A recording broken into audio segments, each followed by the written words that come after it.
નમસ્કાર દર્શક મિત્રો, તાપી જિલ્લાના સમાચારોથી અવગત કરાવતું સમય ક્રાંતિ ન્યૂઝ બુલેટિનમાં વિગતવાર સમાચારો નિહાળો.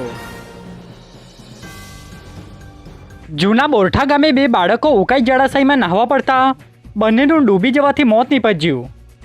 નિઝર તાલુકાના જૂના બોરઠા ગામની સીમમાં આવેલ ઉકાઈ જળાશયમાં બે બાળકો નહાવા માટે ગયા હતા, ત્યારે બંને બાળકોનું ડૂબી જવાથી કરુણ મોત નીપજ્યું છે, જેમાં રુદ્ર વડવી અને જીગર પાડવીનું મોત નીપજતા પરિવાર સહિત ગામમાં શોકની કાલીમાં છવાઈ ગઈ હતી.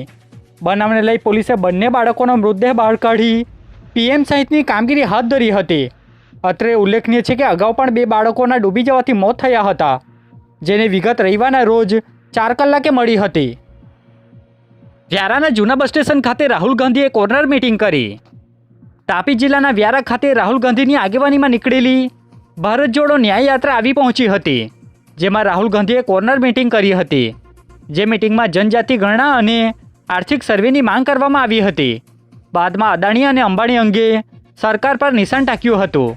જે મીટિંગ 1 વાગ્યાના અરસામાં થઈ હતી. વ્યારાના ખંજર ગામે કોલેજના પ્રોફેસરનું વોલીબોલ રમતા રમતા હાર્ટ એટેક આવતા મોત થયું. તાપી જિલ્લાના વરોડ સાયન્સ કોલેજમાં ફિઝિકલ એજ્યુકેશન પ્રોફેસર તરીકે ફરજ બજાવતા ગૌરાંગજય ચૌધરીનું વોલીબોલ રમતા રમતા અચાનક મોત થયું હતું, જેમાં તેઓને હાર્ટ એટેક આવ્યો હોવાની માહિતી પ્રાપ્ત થઈ રહી છે. જેઓને સરકારી હોસ્પિટલમાં ખસેડાયા હતા. જે માહિતી અકસ્માત મોતની ફરિયાદ લઈ કાર્યવાહી હાથ ધરાઈ છે. જે માહિતી રવિવારના રોજ 1 કલાકે પ્રાપ્ત થઈ હતી. માંડણ ટોલનાકા નજીક બાઇક ચાલકને ચપ્પુના ઘા મારી લૂંટ ચલાવી જતા પોલીસે લૂંટ થઈ કે લૂંટનું નાટક એ દિશામાં તપાસ હાથ ધરી. તાપી જિલ્લાના માંડણ ટોલનાકા નજીક હાઈવે પર એક બાઇક ચાલકને અન્ય બાઇક પર આવેલા 2 જેટલા શખ્સોએ ચપ્પુના ઘા મારી લૂંટ ચલાવી ફરાર થઈ ગયા હતા. જેને લઈ સોંગઢ પોલીસે લૂંટ થઈ છે કે નહીં અથવા લૂંટનું તરકટ રચાયું છે એ દિશામાં હાલ તો તપાસ તેજ કરી હોવાની વિગતો મળી છે. જો કે સૂત્ર પાસેથી મળતી માહિતી પ્રમાણે 16,000 રૂપિયાની વાત સામે આવી છે, જે માહિતી 7 કલાકની આસપાસ મળી હતી. સોંગઢ ખાતે યોજાનાર રાહુલ ગાંધીની સભા રદ કરવામાં આવી. તાત્કાલિક દિલ્હી જવા રવાના થયા. તાપી જિલ્લાના સોંગઢ ખાતે રાહુલ ગાંધીની ભારત જોડો યાત્રાનો કાર્યક્રમ યોજાનાર હતો, જે કાર્યક્રમ રદ કરવામાં આવ્યો હતો. કાર્યક્રમ રદ થતાં રાહુલ ગાંધી દિલ્હી જવા માટે રવાના થયા હતા. જ્યારે રાહુલ ગાંધી સુરત એરપોર્ટથી દિલ્હી જશે અને બાદમાં સોંગઢ કાર્યક્રમ રદ થતાં હવે આગામી દિવસોમાં મહારાષ્ટ્ર યાત્રાની શરૂઆત કરશે, જે માહિતી 31 કલાકે મળી હતી. જિલ્લા શિક્ષણ વિભાગ દ્વારા બોર્ડની પરીક્ષાને લઈ 490 જેટલા કર્મચારીઓની નિમણૂક કરી. તાપી જિલ્લા શિક્ષણ વિભાગ દ્વારા આગામી તારીખ 11ના રોજથી યોજાનાર ધોરણ 10 અને 12ની બોર્ડની પરીક્ષા યોજાવા જઈ રહી છે, જેના ભાગરૂપે 490 જેટલા કર્મચારીઓની નિમણૂક કરવામાં આવી છે. જે કર્મચારીઓ અલગ અલગ સેન્ટર પર પોતાની ફરજ બજાવશે હોવાનું શિક્ષણ વિભાગના અધિકારી દ્વારા રવિવારના સાંજે 5 વાગ્યાની આસપાસ મીડિયાને માહિતી આપી હતી. વ્યારા સોંગઢ હાઈવે પર ડોસવાડા નજીક ટ્રક અને બાઇક વચ્ચે અકસ્માત સર્જાયો. તાપી જિલ્લાના વ્યારા સોંગઢ હાઈવે પર ડોસવાડા નજીક ટ્રક અને બાઇક વચ્ચે અકસ્માત સર્જાયો હતો, જેમાં બેકાબુ ટ્રક ચાલકે બાઇક ચાલકને અડફેટે લેતા ઈજાઓ પહોંચી હતી. બનાવને લઈ બાઇક ચાલકને સારવાર અર્થે ખસેડવામાં આવ્યો હતો. જે અકસ્માતની માહિતી રવિવારના રોજ 32 વાગ્યાની અરસામાં મળી હતી. સોંગઢના પીપળકુવા ગામે દૂધ મંડળીમાં ચાલતા વિવાદ મુદ્દે પ્રમુખ દ્વારા માહિતી અપાઈ અને સુમુલમાં રજૂઆત કરાઈ. તાપી જિલ્લાના સોંગઢના પીપળકુવા ગામના કેટલાક સભાસદો દ્વારા ગત દિવસો દરમિયાન એસપીના ભાવફેરના રૂપિયા બાબતે રજૂઆત કરવામાં આવી હતી.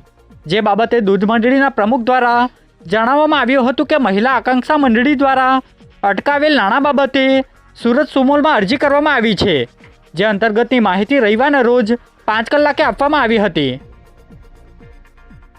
તાપી જિલ્લા ભાજપ કાર્યાલય ખાતે બેઠક યોજાઈ, જેમાં ઝારખંડ રાજ્યના સંસદના કાર્યક્રમ અંગે ચર્ચા કરાઈ. તાપી જિલ્લામાં લોકસભા ચૂંટણીની તૈયારી ભાજપ દ્વારા શરૂ કરવામાં આવી છે. જે અંતર્ગત ઝારખંડ રાજ્યના સંસદ તાપી જિલ્લાના પ્રવાસે આવનાર હોય, જેમાં લાભાર્થી સંપર્ક અભિયાન અંતર્ગતનો કાર્યક્રમ યોજાશે. જેના આયોજન અંગે બેઠક યોજાઈ હતી.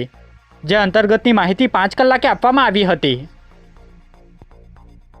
વ્યારાના ભટપુર ગામે પાલિકાના સભ્ય તેમજ એપીએમસીના માજી પ્રમુખની હાજરીમાં કાર્યક્રમ યોજાયો. તાપી જિલ્લાના વ્યારા તાલુકાના ભટપુર ગામે વ્યારા પાલિકાના સભ્ય અને એપીએમસીના માજી પ્રમુખ સહિત ધોડિયા સમાજના અધિકારીઓ અને કર્મચારીઓની હાજરીમાં વોલીબોલ ટુર્નામેન્ટનું આયોજન કરાયું હતું, જેમાં તાપી, નવસારી, વલસાડ સહિતના જિલ્લામાંથી ખેલાડીઓ દ્વારા ભાગ લેવામાં આવ્યો હતો, જેમાં ધોડિયા સમાજના વડીલો અને યુવાનો મોટી સંખ્યામાં હાજર રહ્યા હતા, જે માહિતી 8 કલાકે આપવામાં આવી હતી. નવા આરટીઓ ચેકપોસ્ટ નજીકથી પોલીસે બાઇક પર લઈ જવાતો વિદેશી દારૂ સાથે એક આરોપીને ઝડપી પાડ્યો. સોંગઢ પોલીસ ટીમના માણસોને મળેલી બાતમીના આધારે નવા આરટીઓ ચેકપોસ્ટ નજીકથી એક બાઇક પર લઈ જવાતો વિદેશી દારૂનો જથ્થો સાથે આરોપી સ્નેહલ ગામિતને ઝડપી લીધો છે, જેમાં પોલીસે વિદેશી દારૂનો કબજો લઈ કાયદેસરની કાર્યવાહી કરવામાં આવી છે, જેની માહિતી રવિવારના સાંજે 5 વાગે પ્રાપ્ત થઈ હતી. વ્યારાના તાળકુવા ખાતે કોંગ્રેસના નેતા જયરામ રમેશ દ્વારા પત્રકાર પરિષદ યોજાઈ હતી, જેમાં ભરૂચ બેઠક અંગે જણાવ્યું હતું. झारखंड से लेकर झारखंड, उड़ीसा, छत्तीसगढ़, मध्य प्रदेश, अभी गुजरात आए हैं और परसों दिन से महाराष्ट्र में रहेंगे. ये खास तौर से आदिवासी ज़िले से हम गुजर रहे हैं और यहाँ जल जंगल ज़मीन के मुद्दे महत्व रखते हैं. राहुल जी ने बार बार कहा है कि वन संरक्षण कानून कमज़ोर किए जा रहे हैं. 2006 में जो क्रांतिकारी वन अधिकार अधिनियम पारित किया गया उसको भी नज़रअंदाज किया जा रहा है. भूमि अधिग्रहण कानून 2013 में जो बनाया गया था, एक ऐतिहासिक कानून जो बनाया गया था, जिसके तहत आदिवासी इलाकों में खास तौर से अगर भूमि अधिग्रहण होना अनिवार्य है तो सही मुआवजा मिलेगा. ग्राम सभाओं की अनुमति के बिना भूमि अधिग्रहण न हो पाएगा, उसको भी नज़रअंदाज किया जा रहा है.